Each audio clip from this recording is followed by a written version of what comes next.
കരളിൽ കൊഴുപ്പടിയുന്ന അവസ്ഥ ഇന്ന് ഒരുപാട് പേരിലും കാണുന്നുണ്ട്. നമ്മൾ യാദൃശ്ചികമായിട്ട് മറ്റ് പല എക്സാമിനേഷൻസോ അല്ലെങ്കിൽ ഇൻവെസ്റ്റിഗേഷനോ ചെയ്യുമ്പോഴാണ് നമ്മുടെ ലിവറിന് ഇങ്ങനെ ഒരു പണി കിട്ടിയെന്ന് തന്നെ അറിയുന്നത്. അപ്പോൾ ഈ കരളിൽ കൊഴുപ്പടിയാൻ തുടങ്ങുന്നവരോ അല്ലെങ്കിൽ തുടങ്ങിയിട്ടുള്ളവരൊക്കെ ആണെങ്കിൽ നമ്മുടെ ലൈഫ് സ്റ്റൈലിൽ എങ്ങനെ മോഡിഫൈ ചെയ്ത് കഴിഞ്ഞാൽ നമ്മുടെ ഈ കരളിൽ കൊഴുപ്പടിയുന്നത് കുറയ്ക്കാൻ പറ്റും, അല്ലെങ്കിൽ ഇത് നമുക്ക് ഒരിക്കലും വരാതിരിക്കാൻ വേണ്ടി എന്തൊക്കെ ലൈഫ് സ്റ്റൈലിൽ വരുത്തേണ്ട മാറ്റങ്ങളെന്ന് നമുക്ക് നോക്കാം. ഞാൻ ഡോക്ടർ പ്രിയ, Q1B ഹെൽത്ത് കെയറിലെ ഹോമിയോപ്പതിക് ഫിസിഷ്യനാണ്. നമ്മുടെ ശരീരത്തിലെ ഏറ്റവും വലിയൊരു ഗ്രന്ഥി എന്ന് പറയുന്നത് കരളാണ്. ഒരുപാട് പ്രവർത്തനങ്ങൾ നടക്കുന്ന ഒരു ഓർഗനാണ്. അപ്പോൾ ഈ അടുത്തിടെയായിട്ട് നമ്മുടെ ഇടയിലൊക്കെ ഒരുപാട് പേരിലും കാണുന്ന ഒരു പ്രശ്നമാണ് ഈ കരളിൽ കൊഴുപ്പടിയുക എന്നുള്ളത്. നമ്മൾ ഫാറ്റി ലിവർ ആയിട്ടും ഒക്കെ കേൾക്കാറുണ്ട്. അപ്പോൾ ഈ ഫാറ്റി ലിവർ ഒക്കെ നമ്മൾ അൺകൺട്രോളബിൾ ആയി പോകുമ്പോൾ അത് സിറോസിലോട്ട് എത്തുന്നു എന്നുള്ളതൊക്കെ ഒരു സ്വാഭാവികമായിട്ട് ഇന്ന് നമ്മുടെ ഇടയിൽ കാണുന്ന ഒരു കണ്ടീഷനായി മാറിയിട്ടുണ്ട്. ചില ആൾക്കാർക്കൊന്നും ഈ ഫാറ്റി ലിവർ ഉണ്ടെന്ന് തന്നെ അറിയാറില്ല. മറ്റ് പല ഇൻവെസ്റ്റിഗേഷൻസിനൊക്കെ വേണ്ടി അല്ലെങ്കിൽ യാദൃശ്ചികമായിട്ട് ഒരു 1 ഇയറിലൊക്കെ ഫുൾ ബോഡി ചെക്കപ്പ് ചെയ്യുമ്പോഴൊക്കെ ആയിരിക്കും ഫാറ്റി ലിവർ ഉണ്ട്, അല്ലെങ്കിൽ നിന്റെ കരളിലൊക്കെ ഫുള്ള് കൊഴുപ്പടിഞ്ഞിരിക്കുകയാണ്, കരൾ മൊത്തത്തിൽ ഡാമേജ്ഡ് ആയിട്ടിരിക്കുക എന്നൊക്കെ അറിയുന്നത്. നമ്മുടെ ലൈഫ് സ്റ്റൈലിന്റെ ഒരു കണ്ടീഷൻസ് അല്ലെങ്കിൽ നമ്മുടെ ലൈഫ് സ്റ്റൈലിൽ വരുന്ന മാറ്റങ്ങൾ കൊണ്ടാണ് നമുക്ക് ഈ ഒരു ഡിസീസ് കണ്ടീഷനിലോട് വന്നെത്തുന്നത്. ഈ ഒരു കരളിൽ എന്തെങ്കിലും ബുദ്ധിമുട്ടുകൾ വന്നാൽ നമ്മുടെ ശരീരം മൊത്തം താറുമാറാകും. കാരണം നമ്മുടെ ശരീരത്തിലെ മിക്ക പ്രവർത്തനങ്ങളും കൺട്രോൾ ചെയ്യുന്ന ആൾ കരളാണ്.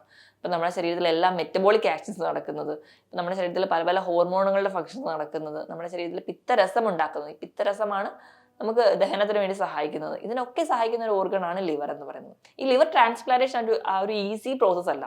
അതുകൊണ്ട് തന്നെ ലിവറിനെ പ്രൊട്ടക്ട് ചെയ്യുക എന്ന് പറയുന്നത് നമ്മുടെ ഏറ്റവും വലിയൊരു കടമയാണ്. അപ്പോൾ ഈ ലൈഫ് സ്റ്റൈലിൽ എന്തൊക്കെ പ്രശ്നങ്ങളാണ് പ്രധാനമായിട്ടും ഈ ലിവറിനെ അപകടത്തിലേക്ക് ആക്കുന്നതെന്ന് നമുക്ക് നോക്കാം. ഏറ്റവും ആദ്യം നമ്മൾ നോക്കുകയാണെങ്കിൽ നമ്മൾ മധുരം കഴിക്കുന്നത് കൂടുന്നത് തന്നെയാണ് പ്രശ്നം. നമ്മൾ അധികമായിട്ട് മധുരം അടങ്ങിയ ഭക്ഷണങ്ങളാണ് ഇന്ന് സ്ഥിരമായി കഴിക്കുന്നത്. അതിൽ തന്നെ ബേക്കറി ഐറ്റംസ് ഒക്കെ ഒരുപാട് കഴിക്കുന്നത്. ഇപ്പം ബേക്കറി ഐറ്റംസിന്റെ കേസ് എടുക്കുമ്പോൾ നമുക്കറിയാം, നമ്മൾ കുറച്ച് കാലം മുൻപ് വരെ കഴിച്ചുകൊണ്ടിരിക്കുന്നതിനേക്കാളും അധികം മധുരമാണ് ഇന്ന് നമ്മൾ എടുക്കുന്ന കേക്കിനും പേസ്ട്രീസും അല്ലെങ്കിൽ മറ്റ് പല ബേക്കറി പ്രൊഡക്ട്സിനും. അതിന് കാരണം മധുരം കൂടുതലായിട്ട് അല്ലെങ്കിൽ ടേസ്റ്റ് കൂടാൻ വേണ്ടിയിട്ട് ഹൈ ഫ്രക്ടോസ് കോൺ സിറപ്പ് ആണ് യൂസ് ചെയ്യുന്നത്. ഇത് നമുക്ക് വളരെ ദോഷം ചെയ്യുന്ന ഒന്നാണ്. ഈ ഫ്രക്ടോസ് എന്ന് പറയുന്ന ഒരു കണ്ടന്റ് എവിടെ കണ്ടാലും നമുക്ക് വളരെ ദോഷം ചെയ്യുന്ന ഒന്നാണ്. ഇപ്പം ഈ ഫ്രക്ടോസ് കാണുന്നത് നമ്മൾ ബേക്കറി പ്രൊഡക്ട്സിൽ മാത്രമല്ല, നമ്മൾ മദ്യപിക്കുന്ന ശീലമുള്ളവരാണെങ്കിൽ അവർ ബിയർ ഒക്കെ കുടിക്കുന്നവരാണെങ്കിൽ അതിലും ഫ്രക്ടോസിന്റെ കണ്ടന്റ് കാണാറുണ്ട്, വൈനിലൊക്കെ കാണാറുണ്ട്. ഈ ഫ്രക്ടോസ് എന്ന് പറഞ്ഞാൽ പെട്ടെന്ന് തന്നെ കൺവേർട്ട് ചെയ്ത് വന്ന് അത് നാച്ചുറലി ഉണ്ടാവുന്ന ഒരു ഷുഗർ അല്ല. അപ്പം ആ ഒരു കൺവേർഷൻ പെട്ടെന്ന് നടക്കുകയും അത് നമ്മുടെ ശരീരത്തിൽ അധികമായി എത്തുമ്പോൾ വേഗം ഫാറ്റായിട്ട് ഡിപ്പോസിഷൻ നടക്കും. അപ്പം ഇപ്പം ഫാറ്റ് ഡിപ്പോസിഷൻ നടക്കുക എന്ന് പറയുമ്പോൾ അമിതവണ്ണമുണ്ട്. അതോടൊപ്പം തന്നെ നമ്മൾ അറിയാതെ തന്നെ ഫാറ്റ് ഡിപ്പോസിഷൻ നടക്കുന്നത് നമ്മുടെ കരളിലാണ്. അതുകൊണ്ടാണ് കരളിൽ കൊഴുപ്പടിയുക എന്ന് പറയുന്ന ഒരു കണ്ടീഷൻ ഉണ്ടാവുന്നത്. അപ്പം ബേസിക് ആയിട്ട് നമ്മൾ നോക്കുകയാണെങ്കിൽ അധികം മധുരം കഴിക്കുന്നവർക്കാണ് ഇന്ന് ഏറ്റവും കൂടുതൽ ലിവർ ഡിസീസ് ഉണ്ടാകുന്നത്. കുറച്ച് കാലം മുൻപ് വരെ നമ്മളെല്ലാവരും പറയും മദ്യപിക്കുന്ന ആൾക്കാരിൽ കാണുന്ന ഒരു കണ്ടീഷനാണ് ലിവർ ഡിസീസ്, അല്ലെങ്കിൽ മദ്യപാനികളുടെ രോഗമായിട്ടാണ് കണ്ടുകൊണ്ടിരുന്നത്.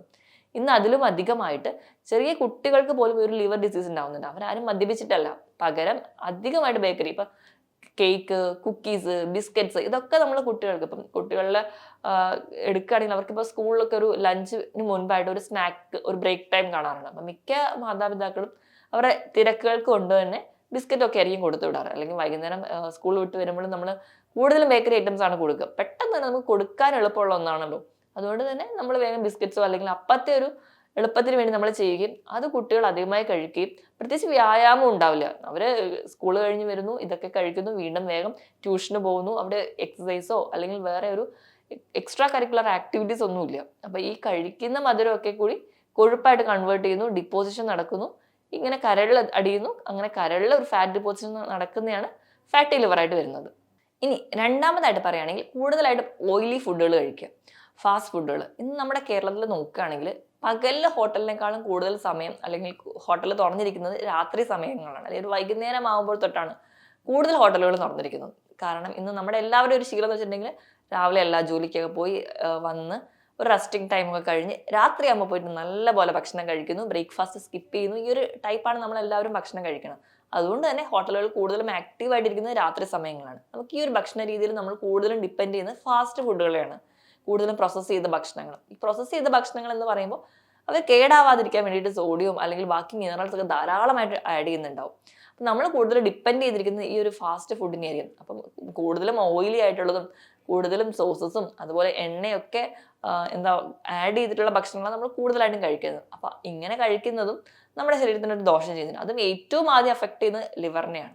ഇനി മൂന്നാമതായിട്ട് പറഞ്ഞിട്ടുണ്ടെങ്കിൽ പ്രോസസ്ഡ് ഫുഡുകളാണ്. പ്രോസസ്ഡ് ഫുഡ് ഞാൻ പറഞ്ഞതുപോലെ കേടാവാതിരിക്കാൻ വേണ്ടിയിട്ട് ഉപ്പും അല്ലെങ്കിൽ മറ്റ് പല മിനറൽസ് ഒക്കെ ആഡ് ചെയ്തിട്ടാണ് ഉണ്ടാക്കുന്നത്. അധികമായിട്ട് ഇതെല്ലാം നമ്മുടെ ശരീരത്തിൽ എത്തുമ്പോഴും വീണ്ടും കൊഴുപ്പ് അടിയുകയും അല്ലെങ്കിൽ അത് നമ്മുടെ ശരീരത്തിന് ദോഷം ചെയ്യുകയും ചെയ്യും. അപ്പൊ ഈ പറഞ്ഞ രീതിയിലൊക്കെയുള്ള ഭക്ഷണങ്ങളാണ് നമ്മൾ കൂടുതൽ ഡിപ്പെൻഡ്. ഇപ്പം പ്രോസസ്സ് ചെയ്ത ഭക്ഷണങ്ങളുടെ കേസ് എടുക്കുകയാണെങ്കിൽ നമുക്കറിയാം ഇൻസ്റ്റന്റ് ആയിട്ട് കുക്ക് ചെയ്യാൻ പറ്റുന്ന ഒരുപാട് ഫുഡുകൾ നമ്മുടെ ഇടയിൽ നിന്നുണ്ട്. ഇപ്പം സാലഡ് ആണെങ്കിൽ പോലും കട്ട് ചെയ്തിരിക്കുന്ന വെജിറ്റബിൾസിൽ എല്ലാം നമുക്ക് ഇന്ന് സൂപ്പർ മാർക്കറ്റിൽ നിന്ന് ഈസി ആയിട്ട് വാങ്ങാൻ പറ്റും. അപ്പൊ നമ്മൾ വീട്ടിലെത്തുക, അത് പൊട്ടിക്കുക, കഴിക്കുക, അത്രേ ഉണ്ടാവുള്ളൂ.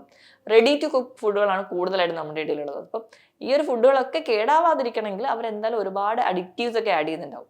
ഇങ്ങനെ അഡിക്റ്റീവ്സ് അടങ്ങിയ ഭക്ഷണങ്ങൾ അധികമായി കഴിക്കുക, ഇതൊക്കെ നമ്മുടെ ശരീരത്തിന് ദോഷം ചെയ്യും. അപ്പൊ ഇതൊക്കെയാണ് നമുക്ക് കരളിൽ കൊഴുപ്പടിയാൻ വേണ്ടിയിട്ടുള്ള ഒരു പ്രധാന കാരണം എന്ന് പറയുന്നത്. ഇനി അടുത്തൊരു വില്ലൻ എന്ന് പറഞ്ഞാൽ നമ്മുടെ മദ്യപാനത്തിന്റെ ഒരു ശീലം തന്നെയാണ്. നമ്മൾ മദ്യപിക്കുന്ന സമയത്ത് അസറ്റാൽഡിഹൈഡ് എന്ന് പറയുന്ന ഒരു കോമ്പൗണ്ട് ലിവറിൽ ഉണ്ടാവുകയും അത് നമ്മുടെ ലിവറിന്റെ സെൽസിനെയൊക്കെ നശിപ്പിക്കുകയും അങ്ങനെയും നമുക്ക് കരൾ കൊഴുപ്പടിയാൻ വേണ്ടി കാരണമാവും. എപ്പോഴും നമ്മൾ ഈ പറഞ്ഞ ഭക്ഷണങ്ങളൊക്കെ കഴിക്കുന്നത് മാത്രമല്ല, നമ്മൾ അധികമായിട്ട് ഭക്ഷണം കഴിക്കുന്നതും ലിവറിന് ദോഷത ഉണ്ടാവുന്നുണ്ട്.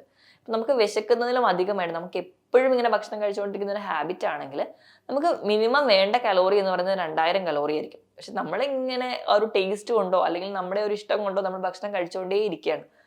നമ്മുടെ ശരീരത്തിൽ അപ്പം എത്തുന്ന കലോറി എന്ന് പറയുന്നത് ചിലപ്പോൾ 3000 കലോറി ആയിരിക്കും. അപ്പം അധികമായി വന്ന ഈ ഒരു 1000 കലോറി നമ്മുടെ സ്റ്റോർ ചെയ്യാണ് ചെയ്യുക. ഈ ഒരു സ്റ്റോർ ചെയ്യുന്നത് ഏറ്റവും ആദ്യം നമ്മുടെ ശരീരങ്ങളിൽ കടിയുന്നതിന് മുൻപായിട്ട് തന്നെ കരളിൽ അടിക്കാൻ തുടങ്ങും. കരളിൽ അടിയുമ്പോൾ നമ്മൾ ആരും പുറത്തേക്കൊന്നും അറിയില്ല. പക്ഷെ നമ്മൾ വണ്ണം വെച്ച് വരുമ്പോൾ മാത്രമാണ് നമ്മുടെ ശരീരത്തിൽ ഫാറ്റ് അടിയുന്നുണ്ടെന്ന് നമ്മൾ അറിയാം. അപ്പം നമ്മൾ കരളിൽ കൊഴുപ്പ് അടിയുന്നുണ്ടാവും. അപ്പം ഈ ഒരു കരളിൽ കൊഴുപ്പടിയുന്ന കണ്ടീഷൻസിൽ എങ്ങനെയാണ് ആ ഒരു ഡെവലപ്മെന്റ് അല്ല ഒരു ഡിസീസ് കണ്ടീഷനിലൂടെ എത്തുന്നത് നോക്കിക്കഴിഞ്ഞാൽ നമ്മുടെ ലിവറിന് ഉണ്ടാകുന്ന നോർമൽ സെല്ലുകളുടെ ഉള്ളിലൊക്കെ ചെറിയ ചെറിയ നീർക്കെട്ടുകളൊക്കെ ആദ്യം വരാൻ തുടങ്ങും. ഈ നീർക്കെട്ടുകളൊക്കെ നിന്ന് അത് അടുത്തൊരു സ്റ്റേജിലോട്ട് എത്തുമ്പോൾ ഈ നീർക്കെട്ടുകൾ ചെറിയ ചെറിയ സ്കാറിങ് വരാൻ തുടങ്ങും. സ്കാറിങ് എന്ന് പറഞ്ഞാൽ നമ്മുടെ മുറിവൊക്കെ ഉണങ്ങുമ്പോൾ അവിടെ വീഴുന്ന ഒരു സ്കാർ ഉണ്ടല്ലോ, അതുപോലെ തന്നെ ഈ കോശങ്ങളിൽ സ്കാറിങ് വീഴാൻ തുടങ്ങും. ഇങ്ങനെ സ്കാറിങ് ഒക്കെ വീണ് കഴിഞ്ഞാൽ ഈ കോശങ്ങൾക്ക് പ്രവർത്തനങ്ങളൊക്കെ ഫുൾ താറുമാറാവും. അപ്പൊ അങ്ങനെ താറുമാറാവുന്ന സമയത്താണ് ലിവർ ഫംഗ്ഷൻ ടെസ്റ്റ് എന്ന് പറയുന്ന ഒരു ബ്ലഡ് ടെസ്റ്റിലൂടെ നമുക്ക് ആ ഒരു ചേഞ്ചസ് മനസ്സിലാവുള്ളൂ. അപ്പൊ ഈ ലിവർ ഫംഗ്ഷൻ ടെസ്റ്റ് ഒക്കെ ചേഞ്ചസ് വരണമെങ്കിൽ ചിലപ്പോൾ ഈ ഒരു കരളിൽ കൊഴുപ്പടിയുന്ന ഒരു ഫാറ്റി ലിവറിന്റെ ഒരു സ്റ്റേജ് എന്ന് പറഞ്ഞാൽ 2ഓ 3ഓ ഒക്കെ എത്തിയിട്ടുണ്ടാവും.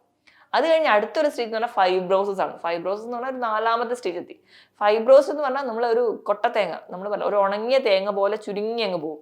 അങ്ങനെ ചുരുങ്ങി പോകുന്നതിന്റെ ഭാഗമായിട്ട് കംപ്ലീറ്റ്ലി നമ്മുടെ ലിവറിന്റെ കംപ്ലീറ്റ് ഡാമേജ് ആയിട്ടുണ്ടാവും. അപ്പൊ ഇങ്ങനെ കംപ്ലീറ്റ് ഡാമേജ് ആയിട്ടുള്ള ലിവർ എന്ന് പറഞ്ഞാൽ അടുത്തൊരു സ്റ്റേജ് ലിവർ സിറോസിസ് ആണ്.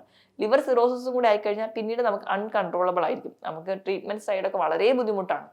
അപ്പം അതിന് മുൻപായിട്ട് തന്നെ ഞാൻ ഈ പറഞ്ഞ ഭക്ഷണങ്ങളൊക്കെ നിങ്ങൾ സ്റ്റോപ്പ് ചെയ്യുക, അല്ലെങ്കിൽ നിങ്ങൾ അത് റെഗുലേറ്റ് ചെയ്യുക. ഇപ്പം ഇതൊക്കെ ഒരുപാട് കഴിച്ചുകൊണ്ടിരിക്കുന്ന ഒരാളാണ്, അല്ലെങ്കിൽ ഇതൊക്കെ ഇങ്ങനെ ഒരുപാട് കാർബണേറ്റഡ് ഡ്രിങ്ക്സ് ആണ് നിങ്ങൾ ഡിപ്പെൻഡ് ചെയ്യുന്നത്. ചില ആൾക്കാരൊക്കെ ഉണ്ട്, അവർ സാധാരണ പച്ചവെള്ളം പറയുകയാണെങ്കിൽ സാധാരണ വെള്ളം കുടിക്കാറില്ല. അതിന് പകരം കംപ്ലീറ്റ്ലി പെപ്സിനെയും കൊക്കക്കോളനെയും അല്ലെങ്കിൽ ബാക്കി കാർബണേറ്റഡ് ഡ്രിങ്ക്സിനെ തന്നെ ഡിപ്പെൻഡ് ചെയ്യുന്ന ഒരുപാട് ആൾക്കാരും നമ്മുടെ ഇടയിലുണ്ട്. അപ്പം ഇങ്ങനെ ഇതൊക്കെ കഴിക്കുമ്പോൾ നമ്മൾ ആലോചിക്കുക, അല്ലെങ്കിൽ നമ്മൾ ഇതൊക്കെ കുടിക്കുന്ന സമയം നമ്മൾ ഓർക്കേണ്ടത് ഇതെല്ലാം നമ്മുടെ ശരീരത്തിന് ദോഷം ചെയ്യുന്നതാണ്. അപ്പം ഈ പറയുന്ന രീതിയിലുള്ള നിങ്ങളുടെ ഒരു ഫുഡ് ഹാബിറ്റ് ആണെങ്കിൽ അത് സ്റ്റോപ്പ് ചെയ്യുക ആദ്യം തന്നെ. ഇത് സ്റ്റോപ്പ് ചെയ്തിട്ട് ഹെൽത്തി ആയിട്ട് ഭക്ഷണം കഴിക്കാൻ വേണ്ടി നോക്കുക. എങ്ങനെ നമുക്ക് ഹെൽത്തി ആയിട്ട് ഭക്ഷണം കഴിക്കാമെന്ന് നോക്കാം. ഹെൽത്തി ആയിട്ട് ഭക്ഷണം കഴിക്കുക എന്ന് പറയുമ്പോൾ നമ്മുടെ വയറിന് വേണ്ടത് മാത്രം, അല്ലെങ്കിൽ നമ്മുടെ ശരീരത്തിന് വേണ്ടത് മാത്രം കഴിക്കാൻ വേണ്ടി ശ്രദ്ധിക്കുക. നമുക്ക് വിശപ്പിനനുസരിച്ച് മാത്രം ഭക്ഷണം കഴിക്കുക. ഭക്ഷണം വീട്ടിലുണ്ടല്ലോ, അല്ലെങ്കിൽ നമുക്ക് നല്ല ടേസ്റ്റി ആയിട്ടുള്ള ഫുഡാണല്ലോ എന്നോർത്ത് വെറുതെ കഴിക്കാതെ നമ്മൾ വിശപ്പിന് വേണ്ടി മാത്രം ഭക്ഷണം കഴിക്കുക, നമ്മുടെ ശരീര പ്രവർത്തനങ്ങൾക്ക് വേണ്ടി മാത്രം. പണ്ട് കാലത്തെന്ന് വെച്ചിട്ടുണ്ടെങ്കിൽ നമുക്ക് ഒരുപാട് ഭക്ഷണത്തിന് ഒരു ആവശ്യം വരും, കാരണം അവിടെ ഒരുപാട് എനർജി യൂസ് ചെയ്യുന്ന തരത്തിലുള്ള പ്രവർത്തനങ്ങളോ അല്ലെങ്കിൽ വീട്ടിൽ തന്നെ ജോലികളൊക്കെ ഉണ്ടായിരുന്നു. ഇന്നെന്ന് പറഞ്ഞാൽ നമ്മൾ മിക്കതും എക്യുപ്മെന്റ്സിനെ വെച്ചിട്ടാണ് നമ്മൾ എല്ലാ ജോലികളും തന്നെ ചെയ്യുന്നത്. നമുക്ക് ഒരുപാട് എനർജിയുടെ ആവശ്യമില്ല. അപ്പം നമ്മുടെ ആവശ്യത്തിന് എനർജിക്ക് ആവശ്യമായിട്ടുള്ള മാത്രം ഭക്ഷണം കഴിക്കാവുള്ളൂ. അപ്പം അങ്ങനെ ആകുമ്പോൾ തന്നെ ഒരു അനാവശ്യമായിട്ട് കൊഴുപ്പടിയുന്നുണ്ടെങ്കിൽ അത് നമുക്ക് കുറയുന്ന പറ്റും. ഇനി രണ്ടാമതായിട്ട് കൃത്യമായിട്ടുള്ള വ്യായാമം വേണം. വ്യായാമം എന്ന് പറയുമ്പോൾ കൂടുതലായും കാർഡിയോ വസ്കുലർ എക്സസൈസുകൾ കൂടുതലായിട്ടും ചെയ്യുക. ഇപ്പോൾ വെയിറ്റ് ബിയറിംഗ് എക്സസൈസുകളോ, നിങ്ങൾ ജോഗിങ് ചെയ്യുക, നിങ്ങൾക്ക് സൈക്ലിംഗ്, സ്വിമ്മിങ്, ഇതൊക്കെ നിങ്ങൾക്ക് ചെയ്യാം. ഏത് തരത്തിലുള്ള വ്യായാമം ആഴ്ചയിൽ 5 ദിവസമെങ്കിലും ചെയ്യുക. ഒരു 1/2 മുതൽ 3/4 മണിക്കൂർ വരെ കൃത്യമായിട്ട് വ്യായാമം ചെയ്യുകയാണെങ്കിൽ നമുക്ക് എക്സസൈസ് ആയിട്ടുള്ള വരുന്ന ഫാറ്റൊക്കെ ബേൺ ചെയ്ത് പോവുകയും ആ ഒരു കൊഴുപ്പ് അടിയാനുണ്ടാവില്ല, അതെല്ലാം ബേൺ ചെയ്ത് തന്നെ പൊക്കോളും. അതുമല്ല, നിങ്ങൾക്ക് നടക്കാൻ സൗകര്യമുള്ളവരാണെങ്കിൽ ഒരു 1/2 മണിക്കൂർ അല്ലെങ്കിൽ ഒരു 3/4 മണിക്കൂറെങ്കിലും നിങ്ങൾ നടക്കാൻ പോവുക. ഞാൻ നടക്കാൻ പോവുക എന്ന് പറയുമ്പോൾ തന്നെ നാളെ തൊട്ട് ഇതുവരെ നടക്കാൻ പോകാത്ത ഒരാൾ നാളെ തൊട്ട് തന്നെ എണീറ്റ് ഒരു 3/4 മണിക്കൂർ നടക്കാൻ പോവുക എന്നല്ല. തുടക്കത്തിൽ നിങ്ങളൊരു 1/2 മണിക്കൂർ ആദ്യം നടക്കുക. നമ്മുടെ കപ്പാസിറ്റിക്ക് അനുസരിച്ച് തുടങ്ങി ആ ഒരു ടൈം ഗ്യാപ്പ് കൂട്ടി കൊണ്ടുവരാൻ നോക്കുക. അപ്പം അങ്ങനെയാകുമ്പോൾ അതും നിങ്ങൾക്കൊരു ഫാറ്റ് ബേൺ ചെയ്യാൻ വേണ്ടി സഹായിക്കും. ഇനി ഇതുമല്ലാതെ നിങ്ങൾക്ക് യോഗ, മെഡിറ്റേഷൻ ഒക്കെ ചെയ്യുകയാണെങ്കിൽ അതിലുള്ള ചില ആസനാസ് ഒക്കെ നമുക്ക് ഒരു വെയിറ്റ് ഫാറ്റ് ഡിപ്പോസിഷൻ ഒക്കെ തടയുകയും നമ്മുടെ വെയിറ്റ് കുറയുകയും ചെയ്യും. ഇനി അടുത്തെന്നുണ്ടെങ്കിൽ ഈ വ്യായാമം ഒക്കെ ചെയ്യുന്നുണ്ടെങ്കിൽ കൃത്യമായിട്ട് ഒരു വെയിറ്റ് കുറയ്ക്കുക.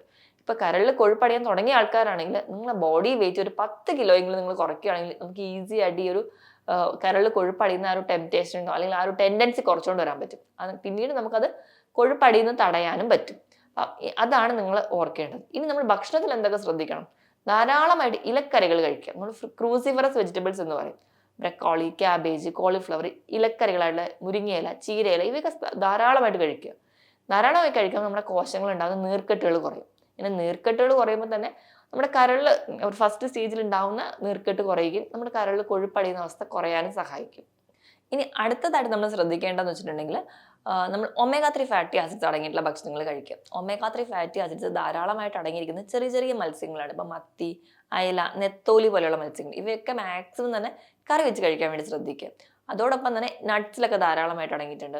അവോക്കാഡോ പോലെയുള്ള ഫ്രൂട്ട്സിൽ അടങ്ങിയിട്ടുണ്ട്. ഇവയൊക്കെ സ്ഥിരമായി കഴിക്കുക. ഈ ഒമേഗ 3 ഫാറ്റി ആസിഡ്സ് കഴിക്കുന്നതിനോടൊപ്പം തന്നെ നട്ട്സിൽ നിന്നും വൈറ്റമിൻ ഇ കിട്ടും. ടോക്കോഫെറോൾ എന്ന് പറയുന്ന വൈറ്റമിൻ. അത് നമുക്ക് ഈ ഒരു ലിവറിന്റെ നീർക്കെട്ടുകളൊക്കെ കുറയാൻ വേണ്ടിയിട്ടും അതുപോലെ തന്നെ കൊഴുപ്പടിയുന്നത് കുറയ്ക്കുന്നതായിട്ടും കാണുന്നുണ്ട്. ഇനി പ്രോട്ടീൻസ് ധാരാളം കഴിക്കുക. ഇപ്പോൾ നമ്മൾ ലോ കാർബായിട്ടാണ് ഭക്ഷണം കഴിക്കാൻ. അതായത് കാർബോഹൈഡ്രേറ്റ് അന്നജത്തിന്റെ അളവ് കുറയ്ക്കുക, പകരം പ്രോട്ടീൻസ് കഴിക്കുക. പ്രോട്ടീൻസിൽ തന്നെ തിരഞ്ഞെടുക്കുമ്പോൾ കൂടുതലും വെജിറ്റബിൾ പ്രോട്ടീൻസ് തിരഞ്ഞെടുക്കാൻ വേണ്ടി ശ്രദ്ധിക്കുക. അനിമൽ പ്രോട്ടീൻ എന്ന് പറയുമ്പോൾ നമ്മൾ ഒരുപാട് മാംസവും ഇറച്ചിയും ഒക്കെ കഴിച്ചിട്ടുണ്ടെങ്കിൽ അവിടെ വീണ്ടും അനാവശ്യമായിട്ട് കൊഴുപ്പടിയാൻ കാരണമാവും. അതുകൊണ്ട് തന്നെ നമുക്ക് നല്ല കൊഴുപ്പുകൾ അതുപോലെ തന്നെ നല്ല പ്രോട്ടീൻസ് ഒക്കെ തിരഞ്ഞെടുത്ത് കഴിക്കാൻ വേണ്ടി ശ്രദ്ധിക്കുക. നട്ട്സ് സ്ഥിരമായിട്ട് തന്നെ നിങ്ങൾ കഴിക്കാൻ വേണ്ടി ശ്രദ്ധിക്കുക. ഇപ്പൊ രാവിലെ തന്നെ ചായയോ കാപ്പിയോ ഒക്കെ കുടിക്കുന്ന ശീലമുള്ള ഒരാൾക്കാരാണെങ്കിൽ നമ്മൾ ബ്ലാക്ക് കോഫി കുടിക്കുക. അതും മധുരമില്ലാതെ കുടിക്കുകയാണെങ്കിൽ ഒരു പരിധി വരെ നമ്മുടെ കരളിൽ കൊഴുപ്പടിയുന്നത് കുറയാൻ പറ്റുന്നുണ്ട്. ഈ പല പഠനങ്ങളിലും പറയുന്നത് ഈ മധുരമിടാത്ത കട്ടൻ കാപ്പി കുടിക്കുന്നത് ഈ കരളിൽ കൊഴുപ്പടിയുന്ന ഒരു പരിധി വരെ കുറയ്ക്കുന്നതായിട്ട് പറയുന്നത്. ഇനി ഫ്രൂട്ട്സിന്റെ കേസിൽ സിട്രസ് ഫ്രൂട്ട്സ് ഒക്കെ, അപ്പൊ നമ്മൾ കൊളസ്ട്രോൾ കൂടി നിൽക്കുന്ന ആൾക്കാർ തന്നെയാണെങ്കിലും പറയാറുണ്ട് വൈറ്റമിൻ സി അടങ്ങിയിട്ടുള്ള ഫ്രൂട്ട്സുകളൊക്കെ കഴിക്കുകയാണെങ്കിൽ ഒരു പരിധി വരെ കൊളസ്ട്രോൾ ബേൺ ചെയ്ത് പോകുന്നതായിട്ട് പറയും. അതുപോലെ തന്നെ സിട്രസ് ഫ്രൂട്ട്സുകൾ അല്ലെങ്കിൽ വൈറ്റമിൻ സി അടങ്ങിയിട്ടുള്ള ഫ്രൂട്ട്സുകൾ, നെല്ലിക്കയൊക്കെ സ്ഥിരമായി കഴിക്കുകയാണെങ്കിൽ ഒരു പരിധി വരെ കൊഴുപ്പടിയുന്നത് കുറയുന്നതായിട്ട് കാണാൻ പറ്റുന്നുണ്ട്. ഞാൻ ഈ പറഞ്ഞ രീതിയിൽ നിങ്ങൾ നിങ്ങളുടെ ഫുഡൊക്കെ മോഡിഫൈ ചെയ്യുക, കൃത്യമായ ഒരു വ്യായാമവും ഉറക്കവും ഒക്കെ ഉണ്ടെങ്കിൽ ഈ കരളിൽ കൊഴുപ്പടിയുന്ന അവസ്ഥ നമുക്ക് കംപ്ലീറ്റ്ലി മാറ്റാൻ പറ്റും. ഈ ലിവർ ട്രാൻസ്പ്ലാന്റേഷൻ അത്ര ഈസി പ്രോസസ് അല്ല എന്ന് ഓർക്കുക. മാക്സിമം നമ്മുടെ കരളിനെ നമ്മൾ തന്നെ പ്രൊട്ടക്ട് ചെയ്യാൻ വേണ്ടി നോക്കുക. ഞാൻ ഈ പറഞ്ഞ കാര്യത്തിൽ എന്തെങ്കിലും ഡൗട്ട് ഉണ്ടെങ്കിൽ താഴെ കാണുന്ന നമ്പറിൽ കോൺടാക്ട് ചെയ്യുക. വീണ്ടും ഒരു ഹെൽത്ത് ടോപ്പിക്കുമായിട്ട് കാണുന്നവരെ നന്ദി.